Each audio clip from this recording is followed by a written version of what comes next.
There's a function called nest and some related functions in Mathematica that are about what do you get when you apply a function, then apply the same function, and so on. So it's like getting an f of f of f, however many times you tell it in this nest command.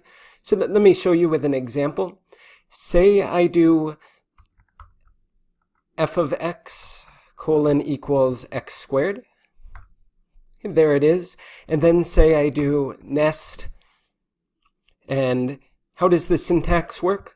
Well, let me find it here. First I tell it the function name, then I tell it what I want to apply the function to, and then I say how many times do I want to apply the function. So let me do f, let me apply it to the number 2, and let me apply it 3 times. So where did this come from? Well, let me show you by doing a related command called nestlist. It takes the exact same inputs. And so how does it work? We start with 2, the second expression, and then I apply x squared to it. So 2 squared gives me 4. Then I apply x squared again, and I get 16. And then I apply x squared again, and I get 256. So it's like I square the number 2 3 different times. So first time, second time, third time. And what's the difference between nest and nestlist? Nest tells me what the final answer is. Nestlist tells me not just the final answer, but the beginning step and all the intermediate steps.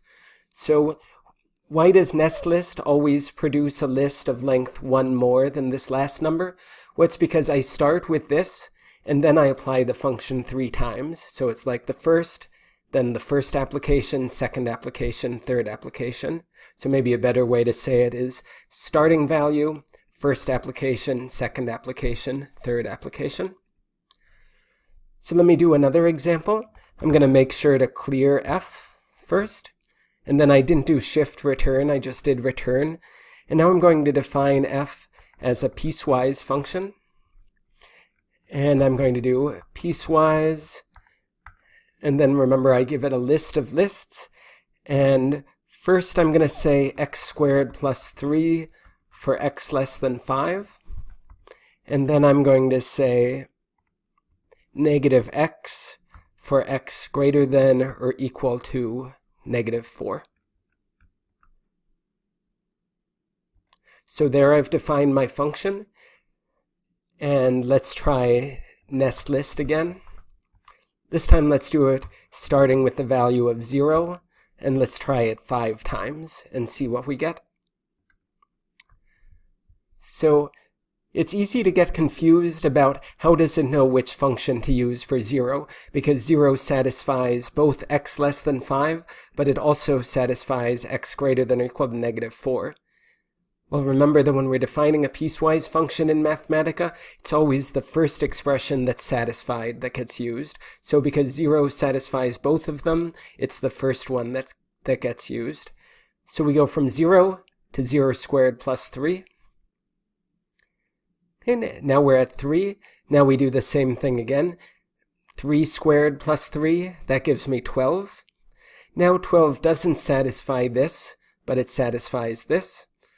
So now it uses the function negate it. So it goes from 12 to negative 12. Then negative 12 satisfies this first expression. So it does negative 12 squared plus 3, which gives us this 147.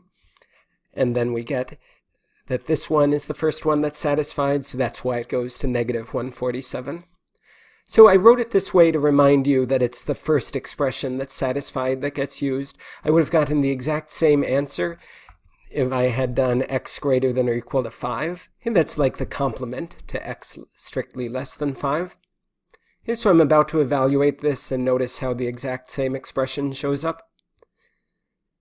See how the output didn't change? I still get this exact same length 5 plus 1, length 6 list. So this nest and this nest list, or especially something we're going to talk about later called nest while list, those are going to be really helpful when we're defining random walks inside of Mathematica.